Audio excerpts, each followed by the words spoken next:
why does an atheist stay in the clear on something like that, but devout believers not? So I wanted to make a third one here. Hopefully this will be the last. We addressed the issue of why some people get healed and some do not. Then we discussed in the second video that healing is a gift. It's not some ritual or some kind of acts of goodness that you can do to earn healing. But then I wanted to take and talk about this last part, which I believe is just as important, because it ties up your question at the end. How is it that an atheist got the good news, and there's possibly a Christian out there who prayed and did not get the good news? The Bible also talks about those who are believers, who do pray, and who do not get a healing, and how to go about it. You see, if you remember from the time that you were in church and listening to sermons and such, Paul wrote 70%, 70 to 73% of the entire New Testament. He prayed for people constantly, and they were constantly being instantly healed. In miraculous ways that sometimes we barely even see today. He built about 98% of all the churches of that time.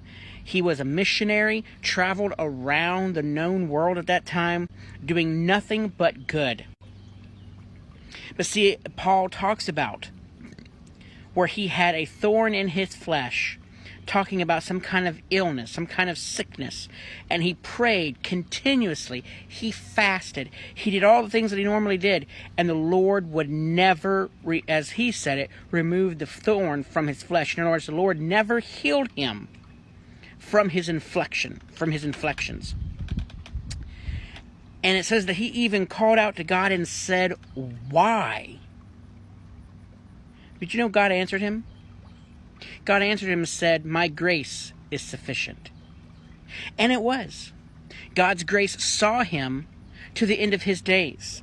Even though he had this illness, even though he had an illness until the day that he died, the Lord still used him to write 70 to 73% of the Bible, of the New Testament part of the Bible.